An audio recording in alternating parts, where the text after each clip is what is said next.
FIFA is a game that will make even the most sane human turn into a whirling dervish of rage. So when YouTube and streaming emerged, kids turned on their camera and went to work. No! Fuck off! And by work, I mean screaming at the top of their lungs over digital pixels on a screen. Oh, let's go! That's class!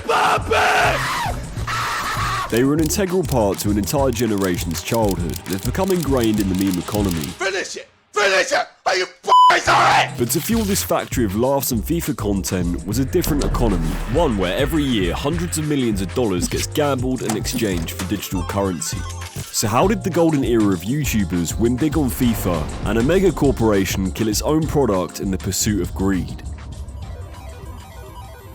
In order to understand how people made so much money, we need to understand the landscape of gaming and the culture of YouTube at the time. In 2009, the FIFA game franchise introduced a game mode called Ultimate Team. This would revolutionize the way FIFA was consumed and played. People would start uploading videos to YouTube about the teams they were building, buying and selling players. The game had its own economy. But of course, the catalyst to this thriving digital economy was Ultimate Team packs, a microtransaction that gave you a random selection of players varying in skill, rarity, and value that you could then either implement into your team or sell on the auction marketplace for FIFA coins. You can only purchase these packs with FIFA coins or FIFA points. However, FIFA points can only be obtained with real-world money, and specific players on the marketplace can only be purchased with coins. But the majority of the time, most packs would lead to disappointment, because it's highly unlikely you'd pack someone like Messi or Ronaldo.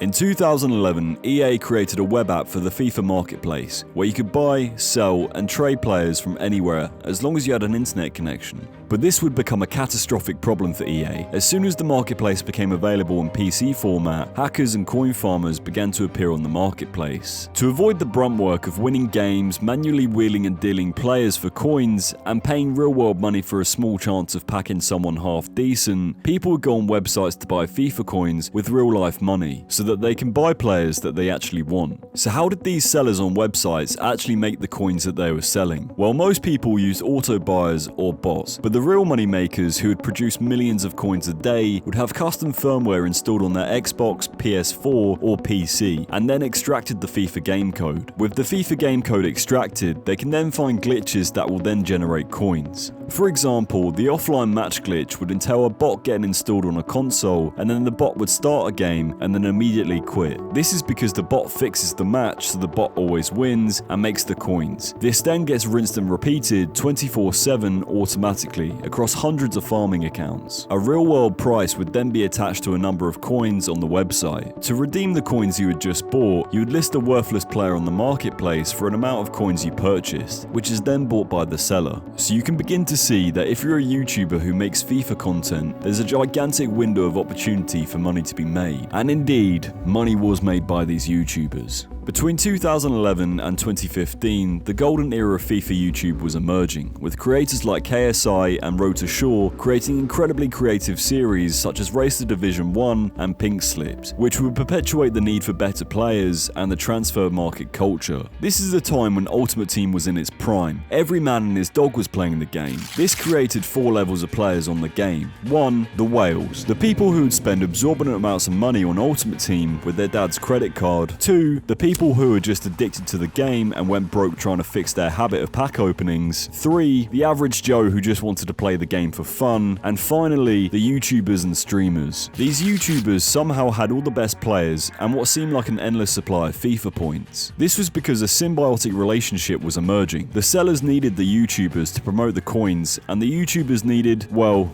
money. In some cases, an extra 6 figures a month on top of their ad revenue, just by putting the link in the description of their video. It wasn't illegal to sell coins, but just forbidden by EA. So if you're a YouTuber who plays FIFA, and your audience is growing by tens of thousands of subscribers every month, with millions upon millions of views, why wouldn't you take advantage of the gold rush? The mass promotion of websites like MMOGA and UT Coin Traders even gave some YouTubers the idea to cut the supplier off entirely, and create create their own coin selling websites. Of course, there's no official list stating how much YouTubers were making off FIFA coins, but YouTuber Road to Shore allegedly had £100,000 stolen off him by fellow YouTuber Ezekiel Gaming after creating a FUT Coin website together. So how did EA allow coin websites to be a thing in the first place? The short answer is that the programming sucked. EA is and was notorious for rehashing the same game with the tiniest improvements with each iteration. What should have been a really easy fix was often met with a lack of interest to actually crack down. This was until March 2015. In March 2015, EA took action against coin sellers and released a price tier system for the transfer market, meaning that all player cards had to be sold within a predetermined EA approved price range. They thought this would stop the market being skewed in favor of the cheaters. However, coin sellers would sidestep this by just selling the logins to accounts that had preloaded coins on them, or put them on your account by providing your origin account information. To give you an idea, 100,000 FIFA coins cost between $7 and $10, and 1 million coins costing you between $60 and $70. EA would also introduce a ban system that would ban accounts playing outside of the rules after 3 warnings. A Reddit thread opened discourse stating that streamers and YouTubers are bad for FIFA in general. It would go on to say, "Now I used to enjoy FIFA streamers, however each year they have increasingly gone over the top with pack openings. I used to enjoy watching them play games, the weekend league and so on, but I just so happened to click on AA9 skills yesterday and of course it's a road to Ronaldo and he's just packed Salah. But my point is that the game's been out for 2 days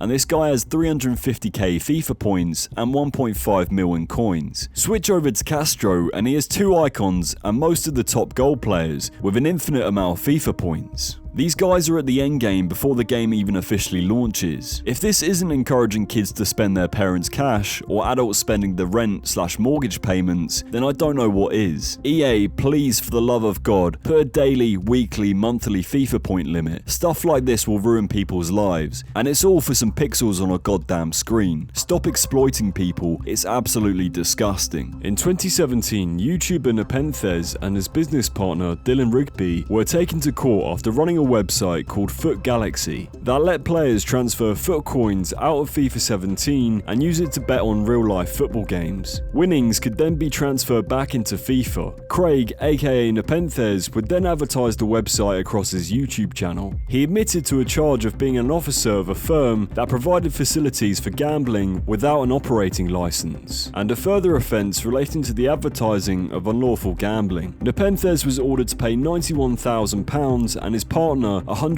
£164,000 in fines. This event was the first time the UK's Gambling Commission prosecuted people for running an unlicensed gambling website connected to a video game. With Ultimate Team and content surrounding it becoming incredibly popular throughout the years, oversaturation and competition for views would also play a part in fueling creators to up the stakes with pack openings, with some YouTubers just straight up buying the screen recordings of successful pack openings off other creators, and then attaching a reaction to said screen recording. Back in the day, right, when you used to do FIFA pack openings, you could, there was a chance you'd get like a Team of the Year Ronaldo. Nowadays, you could open for like a week and spend £10,000 but you don't and you'd get it. nothing. Yeah. So it's not. That's the when same you just anymore, pay is your it? mate for his pack. Not that anyone's done that. No, no, never. no, I've no. never. Have you ever done that? Seriously, Chip? Absolutely not. What was the most you paid for a pack, Chip? Never, because I would never. 500 quid. 500 quid. What player was it? Yeah, who was it? Can't remember. Something decent though. No, well, yeah, seriously, you know exactly what it fucking is. I though. actually really don't, because I pay for loads. What FIFA was it? What FIFA was it? We can deduce it. We were talking ages ago. What was the most you paid for a player pack? For a single pack? For a single pack. I bought Charlie Morley's Messi. How much did you pay for that one? I paid him, I think it was like $2,000. Oh, which was actually like it was a good You price know what then. it was? The FIFA community became so like hell bent on beating each other, in terms of YouTuber wise, and who could get the better video, that we ended up all just buying The packs. thing off is, other I don't people. even think they were trying to beat other people. They were just trying to beat themselves and like beat what they got it before. it was about beating other people though, because like you're uploading a video and then you've got fucking Ali who's just. That was back in the day, Yeah, though. back in the I day. think nowadays it's a bit Yeah, like, what's it like nowadays? I think it's What's just going dead. on these No one days? does. Does there's- any- is there's- pack there's- openings a big no one thing? does. No one does like the Team of the Year pack opening when Yeah. they spend a load of money and get a sick pack opening. Yeah. It just doesn't happen. A lot of people often forget that content creation is a business at the end of the day, and YouTubers opening packs and buying coins is a necessary process in order to make the best FIFA content possible. Here's a clip of YouTuber Danny Aarons explaining why he pays for FIFA packs. It still surprised me how so many people, like, when I say I'm good with my money, and like everyone goes, oh, what about 3 points? Fatty, what about 3 points? That's the best investment I can make, bro. So just like, so everyone's now saying, oh, but you spent $1,000 on Nkuku. Just so we're all clear, lads, I did not spend $1,000 on Nkuku. Theoretically, I got paid to pack Nkuku. Like, we're all aware, right? I'm not even trying to like, I feel like people just actually don't know what's going on. I got paid to pack Nkuku. Well, I make money back from the videos. It's a tax expense. And I get coins for further videos. So it's a short-term profit and it's a long-term profit. Like, it's a direct profit and then it's a long-term profit over time. And it's a tax expense. Which, if you don't know, you pay tax on your profit. So I don't get it for free. But it just means I pay less tax because it's going against my profit. So I'm making less profit. On the 1st of June 2023, EA announced that they would be increasing the price of FIFA points, seeing a 10% increase across most platforms. Electronic Arts makes $1.6 billion yearly from their Ultimate Team titles. What is the reasoning behind these price increases other than greed? It's almost as if EA are begging people to buy FIFA coins on the black market instead of FIFA points. Coin farming isn't a new thing, and isn't solely a FIFA problem either. People in developing nations coin farm for a wide variety of games in sweatshop-like conditions. Most notorious for this is World of Warcraft, where people would spend long hours acquiring lucrative items or currency and then sell them to people in developed countries. Newspapers documented that prisoners in certain Chinese labor camps were forced to take part in gold farming for the benefit of the prison authorities. Ultimate Team and EA were never linked to these claims, but it does give you an idea of how deep the rabbit hole goes. I get the perspective that content creators have played a role in perpetuating the need for kids to spend money on the game or on coin websites. However, on one hand, I don't think it's entirely the creators' fault, because the majority of people would do the same exact thing if they were in their position. If you're making an extra 6 figures a month from virtual coins, you're not going to sit on the moral high ground, are you? It's these greedy corporations who put microtransactions in all these games that create future degenerate gamblers. These corporations is where the real fingers should be pointed. Thank you so much for watching this video, it really does mean a lot to me. Make sure to like, subscribe, and follow my socials @FatMema for behind the scenes content.